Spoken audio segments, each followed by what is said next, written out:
Shalom, salam sade, salam hari Sabtu, salam weekend buat semuanya. Market sempat volatile juga ya, di sorong atas, sorong bawah semalam ya. Kemarin habis ya buat video sempat disorong sampai ke 71 ya kan.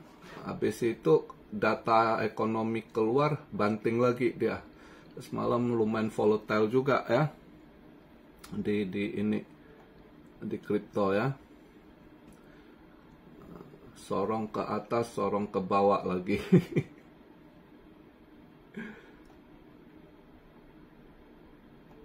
Kita lihatlah, by the way ini market cap, saya buat video market cap di 2 triliun,34 ya, agak hijau 01%, volume drop 4%, yaitu di 89,1. BTC dominan sama sekali nggak gerak. Kemarin dengan hari ini sama saja 58,9 ya. Ada yang tanya, kok kamu pakai apa ini? Saya udah kebiasaan pakai CMC bertahun-tahun. Jadi kalau Anda sekarang ada pakai Trading View atau apa yang lain yang ini, nggak masalah sih. Trading View udah 60 ini tuh ya, nggak apa-apa. Itu masing-masing ini BTC dominance ini kan buat saya cuma satu indikator penguatannya sama kalau dia penurunannya gitu ya. Jadi selisih antara Trading View atau di CoinGecko atau di ini CMC nggak masalah. Intinya itu penguatannya yang saya lihat gitu. Cuma indikator acuan penguatan atau penurunan. Oke. So kalau lihat dia begitu nggak ada berubah buat saya, yaitu lagi posisi penguatan BTC dominance, nah yang tidak bagus buat altcoin ya. Fear and greed di 57%, posisi netral. Semalam sempat disorong 71-an, terus pas event-event yang data keluar jelek, nggak ini, terutama NFP-nya ya, ambrol ya, langsung dia banting balik. Makanya ini saya buat video posisi BTC di 69.664, Ethereum 2.511, BNB 574, Solana 166, XRP 51 sen. Cardano yang agak hijau, padahal dia ada unlock itu ya. Kadang begini, lagi nggak ada event ini itu dia ngedrop terus. Unlock biasanya ngedrop, ini dia hijau. Itu dia.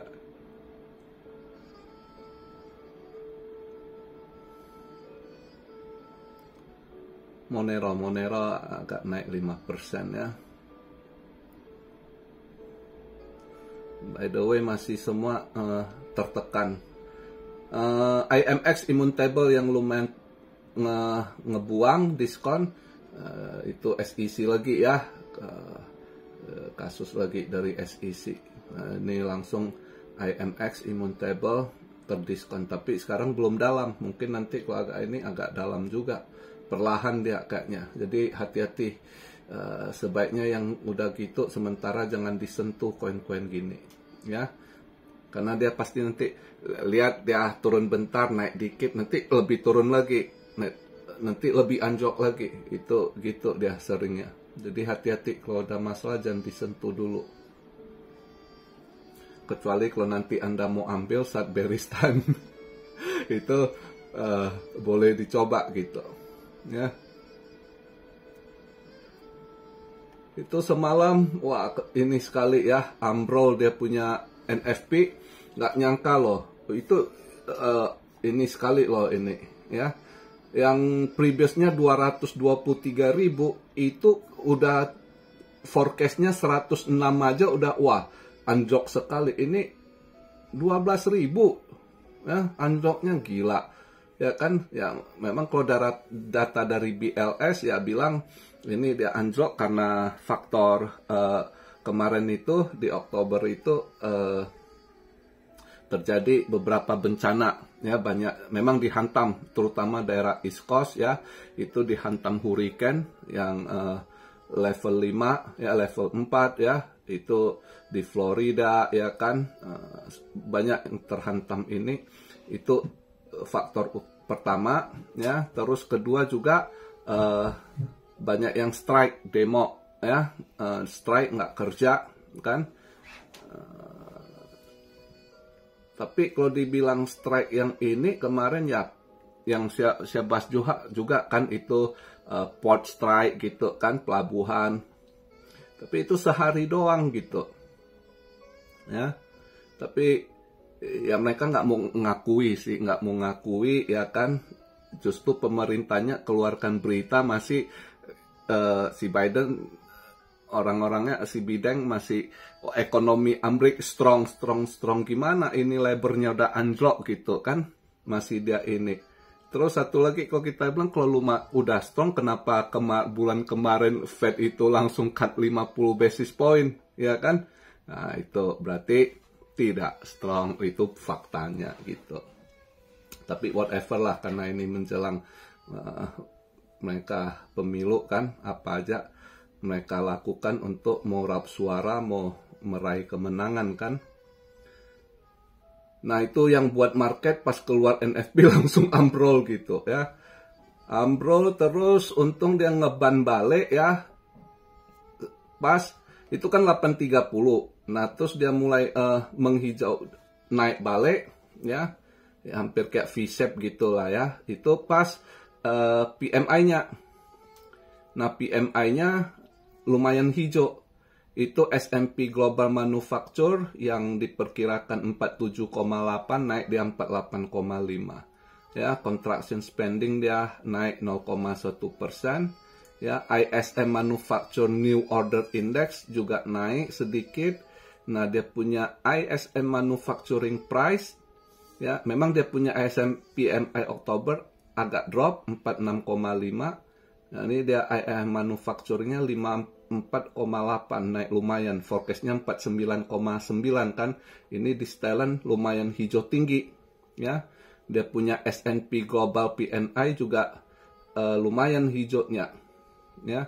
Padahal kalau dilihat dari beberapa dia merah juga. Atlanta Fed GDP Now itu merah gitu. Tapi ya karena mau dipertahankan dolarnya posisi hijau, nutup ya kan, kemarin kan udah di 103,8, akhirnya dia nutup di 104 poin berapa, 104,2 juga dia hijau balik ya. Stock market juga hijau nutupnya.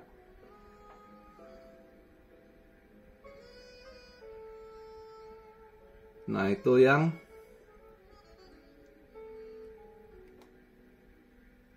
terjadi untuk minggu ini ya, dengan event-eventnya gitu kan. Dimana hari ini udah tanggal 2 ya. Nah kalau nggak salah nanti Fed minggu depan loh penentuan ini ya. Fednya tanggal 7 November kalau nggak salah. Berarti minggu depan itu. Minggu depan 7 November itu FOMC ya, kenaikan rate. Nah kalau dilihat dari labornya anjlok begitu ya, tapi unemployment rate nggak berubah ya. Seharusnya dia unemployment, harusnya data pengangguran itu naik, tapi dia taruh sama. Nah kalau saya lihat dari indikasi yang keluar begini dengan anjloknya NFP, terus Selasa kemarin itu job opening juga ambrol ya. Harusnya kan naik, dia punya data pengangguran itu unemployment rate. Nah itu laporannya di setel saya rasa 4,1, harusnya dia di atas 4,1 itu. Ini berarti kalau saya lihat pertemuan FOMC ini kemungkinan ya, walaupun lihat dia punya NFP drop 12.000 yang anjlok segitu, kalau unemployment rate-nya 4,1 itu kelihatan Fed mungkin paling akan dia naikkan 0,25 basis point saya rasa. Dia nggak berani mungkin 0,50 ya. Takut dia resiko ya, lebih kayaknya saya rasa dia akan, kalau dia cut rate di minggu depan ini pertemuan FOMC saya rasa 0,25 basis point, seperti yang kalau kita lihat CME ya, CME juga perkiraan mereka juga 0,25 ya. Nah kalau lihat dari setelan ini ya make sense. Dari unemployment rate-nya saya rasa ya minggu depan pertemuan FOMC dia punya Fed interest rate decision itu saya rasa kalau dia cut rate 0,25 basis point, dia mungkin nggak berani untuk 0,50 lagi gitu. Itu yang saya perkirakan gitu ya. Nah untuk hari ini kita tanggal 2 ya, kita nggak bahas. Ada yang bilang kok Sabtu tolong inilah santai bahas geopolitiknya, terus efeknya ke geoekonominya. Nah itu sekalian lah saya rangkum sedikit secara garis besar doang kan. Jadi kalau kita lihat sekarang geopolitik ya terus memanas gitu ya, terus memanas, di mana Rusia sama Ukraina ya kan itu, Korea Utara juga udah turut gabung, turut campur juga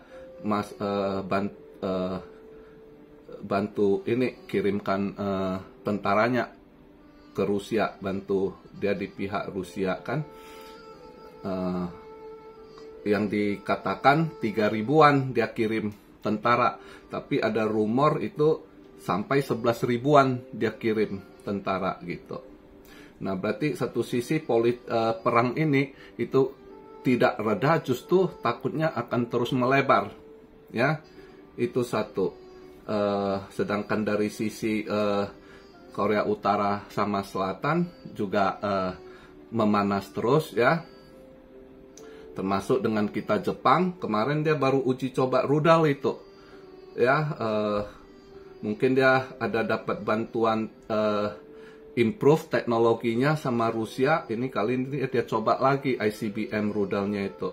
Nah itu jatuhnya di perairan Jepang, di kisaran Hokkaido juga gitu ya.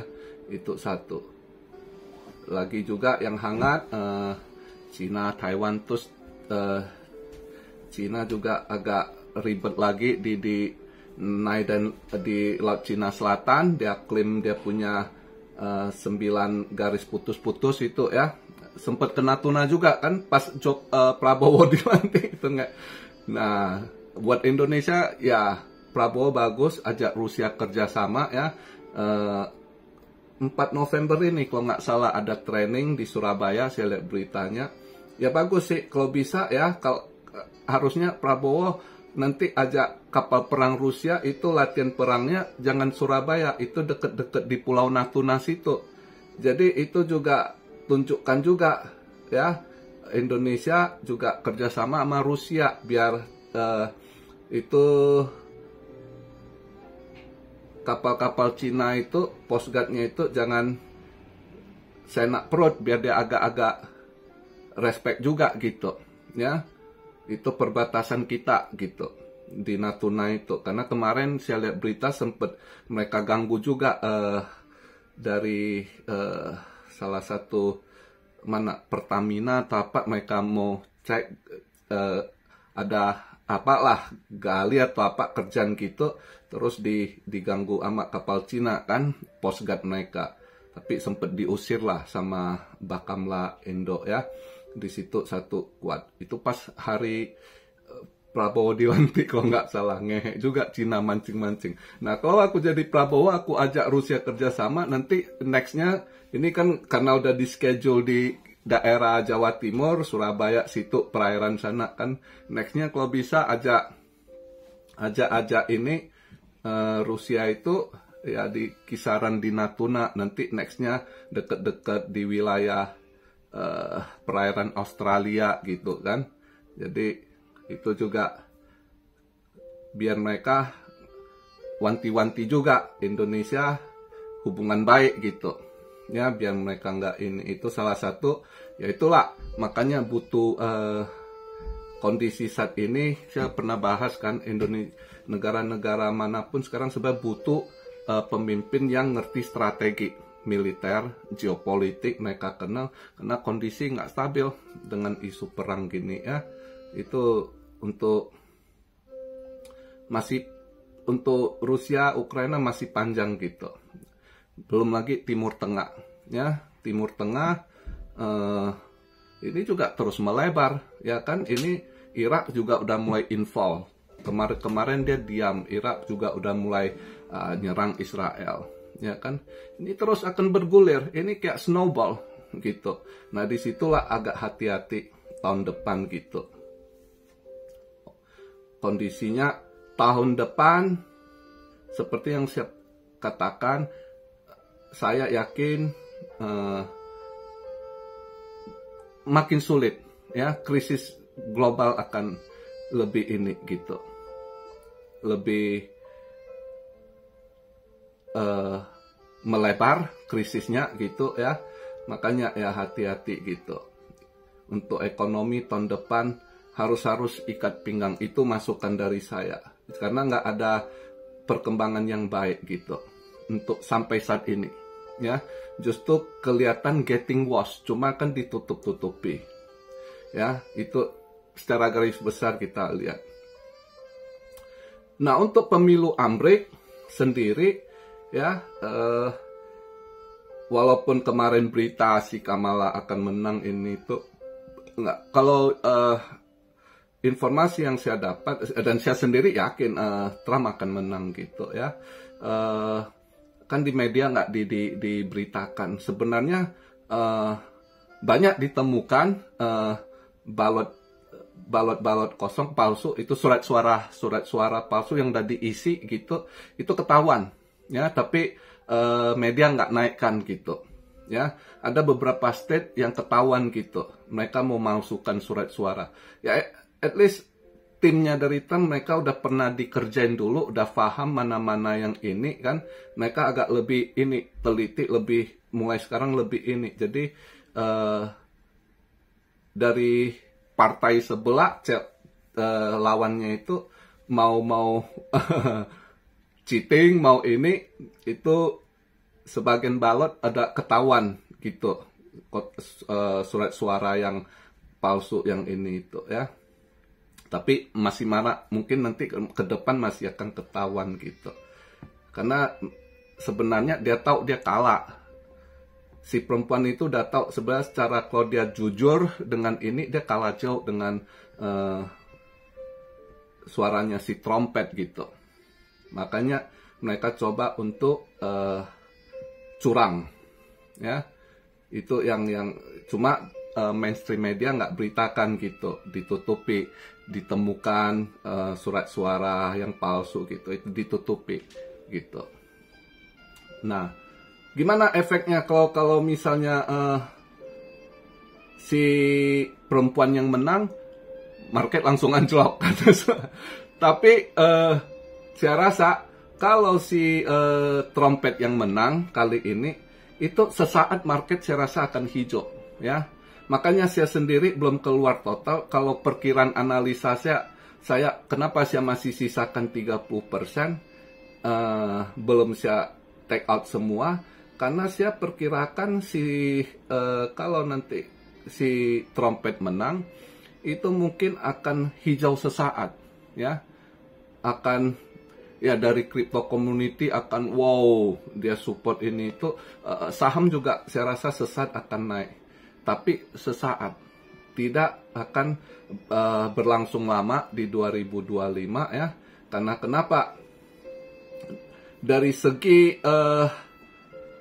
break ini dia nggak mau Trump menang ya. Mereka nunggu ini election ini, mereka sangat berharap yang perempuan menang. Kalau yang perempuan menang, itu gampang mereka handle, gampang mereka jatuhkan ekonomi Amerika, mata uangnya. Target mereka sekarang itu memang mau jatuhkan mata uang dolar gitu, harus hancurkan ya. Kalau Trump yang naik, nah itu akan menjadi challenging berat gitu ya. Mereka akan sangat berharap di belakang mereka ada main ya, terutama Cina, Rusia dan Arab gitu ya. Itu tiga yang sangat ambisi sekali harus ini hancurkan dolar gitu ya. Nah, jadi untuk kondisi begitu, makanya kalau sesaat perkiraan saya si trompet menang, itu sesaat market akan hijau, tapi nanti akan dibanting, di anjlokin sama BRIC, sama Cina ya, Rusia. Mereka akan tekan. Nah, itu secara gambaran saya. Itu makanya kenapa saya lakukan. Saya sih nunggu, saya sendiri yakin si trompet yang akan menang, dan saya yakin market akan hijau sesaat. Itu saya harap saat itulah nanti kalau bisa altcoin sisa saya juga agak bisa naik gitu, baru saya tarik semua. Karena saya perkirakan setelah itu kapan saya nggak tahu ya, pas waktunya kita nggak tahu gitu. Setelah dia sebulan, 2 bulan, 3 bulan dia naik, jadi baru dianjlokin ya, diserang sama BRIC ya, mainlah dari belakang gimana ini mereka ini. Yang jelas akan ditekan turun lagi, jadi naik sesaat nanti akan ini. Itu yang perkiraan saya gitu. Jadi market ke depan buat saya di 2025 saya nggak yakin. Cuma mungkin nanti pas menang pemilu aja sesaat saya rasa akan hijau ya, karena euforia. Wah, kripto, wah telah menang, kita punya kripto akan wah, naik hijau di setel gitu. Tapi yang dari BRIC nggak akan senang, BRIC akan tekan dia lagi ya. Itu yang saya lihat gitu. Nah, sedikit kita bahas semalam, saya lihat ini interviewnya Cecet setelah keluar penjara, baru kemarin di interview itu sama ini ya, yang Open Day saya lihat interviewnya ya. Nah, di sini juga satu ini ya, segala lah dia belajar, dia di tahanan ditanya apa ya, kelihatan dia mature, dia lebih hargai waktu ini itu, tapi overall itu nggak terlalu penting ya, itu untuk kehidupan pribadi dia gitu kan. Tapi yang saya mau lihat itu ditanya prediksi dia tahun next year tahun 2025 gimana, apakah buran ini tuh, dia nggak berani jawab kali ini ya.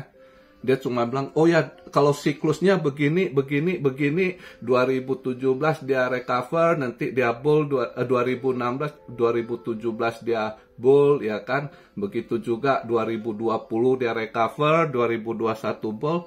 Terus ditanya, nah tahun ini, ya 2024 recover, dia bilang, next year, I don't know. Saya nggak tahu depan, ya, dia nggak berani jawab. Terus, satu lagi prediksi tahun depan BTC bisa ke berapa? Dia nggak berani kasih jawaban juga.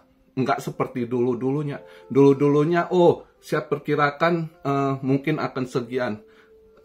Misal tahun 2020 aja kan, pas ditanya dia, oh bulan tahun depan bulan itu kita perkirakan akan di atas 100K gini. Berani ngomong dia. Kali ini dia nggak. Dia bilang, saya nggak tahu kondisi saat ini juga sekarang ini banyak pergantian. Ya, dia inilah ngeles, dia cari, dia bilang, contohnya ya kan pas waktu saya masuk penjara, waktu itu bertepatan si betina itu Elizabeth Warren war with crypto, ya kan. Tapi setelah saya masuk selang 3-4 bulan, Trump udah pro kripto katanya, yang dulunya nggak. Terus sebulan kemudian dua-dua udah pro kripto gitu. Jadi perubahan. Nah juga nanti pemerintahan yang baru, saya nggak tahu. Ya mudah-mudahan saya harap keduanya pro kripto gitu kan. Itu yang dia bilang. Jadi dia nggak berani kasih dia. Dan itu poinnya di sini. Dia untuk dia udah bilang untuk jangka pendek, untuk saat ini sulit di prediksi, diperkirakan ya. untuk jangka pendek dia nggak tahu, dia bilang kondisi saat ini. Tapi secara jangka panjang kripto masih menjanjikan. Secara jangka panjang karena semua terus adopt kripto kan. Jadi yang dia lihat itu long term, jangka panjang. Jadi untuk short termnya, jangka pendek sekarang ngeraba. Dia bilang sulit diperkirakan dengan kondisi saat begini. Itu kata Cecet. Jadi lihat dari interviewnya aja kali ini kelihatan sekali dia juga blind untuk kondisi sementara jangka pendek. Dia nggak berani bilang buran juga tahun depan 2025, nggak berani ngomong dia. Ditanya tolong kasih satu prediksi harga juga dia nggak berani kasih. Dia nggak ngomong, nggak seperti dulu-dulu dia confident jawab gitu. Jadi mereka elit-elit pasti tahu sesuatu hal, fakta ekonomi sebenarnya gitu yang terjadi kan. Makanya cuma dia kasih gambaran buat investor ini, lihatlah long term gitu. Ya, long term juga sebenarnya yang nanti dia ya BTC juga gitu ya kan. Jadi itu gitu. Tanya dia koin ini, dia nggak ngomong juga, dia nggak mau ini. Cuma dia fokus, dia bilang dia ke AI ya kan, yang dia fokuskan sekarang itu project apa namanya satu gua lupa. Ya, intinya di AI, terus juga dia di biotech ya. Jadi ada hikmahnya juga, dia bilang di masuk penjara, review, terus dia udah step down, justru sekarang lebih ada waktu dia untuk lebih ini. Kalau dulu cuma fokus ini kan, serasa waktu tuh nggak cukup, nggak ini. Sekarang dia lebih ini, hargai waktu untuk keluarga, terus juga lebih ada waktu untuk lebih. Dulu dia nggak terlalu upgrade ya, karena mungkin bisnis terus ya kan, jadi dia agak ngerasa ketinggalan juga. Nah sekarang dia mau upgrade juga knowledge-nya di AI, di biotech kan, terus juga mau bantu dukung entrepreneur baru. Itu interviewnya saya lihat. Jadi poinnya yang saya tangkap, tahun 2025 dia nggak yakin bulan ini, dia nggak berani jawab, dia nggak berani kasih satu harga, nggak seperti dulu-dulunya gitu ya. Kalau dulu-dulunya kelihatan dia confident gitu ya, dan dia nggak bisa prediksi jangka pendek, dia nggak berani ini dengan kondisi saat ini. Jadi yang dia sarankan, lihat lebih jangka panjang. Jadi kalau untuk jangka panjang ya kripto ini masih menjanjikan karena akan terus banyak yang adopsi semakin ini. Itu pandangan dia. Nah itu yang bisa saya sampaikan buat kalian di hari Sabtu ini ya. Wow, agak panjang juga videonya. Jadi sekali lagi saya ingatkan buat kalian yang kerja ini tuh hemat-hemat lah, tahun depan kayaknya berat ya, dengan semakin tidak ini ekonomi makin. Anda mau salahkan pemerintah nggak ini, berdoalah pemerintah Anda bekerja benar-benar smart ngatur negara, tetap peduli rakyatnya ya. Tidak, berdoalah bukan mendapatkan pemimpin yang begok, yang nggak bisa ini ngadapi kondisi ini ya. Kalau nggak bisa ngadapin ya anjlok itu negara satu persatu, lebih akan parah gitu. Dan buat kalian yang di ibu kota, kondisi begini yang berat itu di ibu kota ya, hati-hati. Buat yang, kalau saran saya yang kehilangan pekerjaan, nggak sanggup bertahan di ibu kota, sebaiknya pulang kampung, garap tanah, garap lahan yang ada di kampung.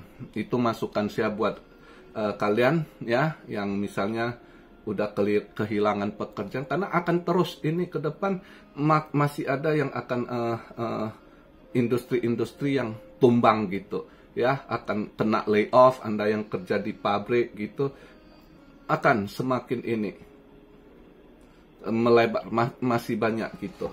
Jadi irit-irit lah ya,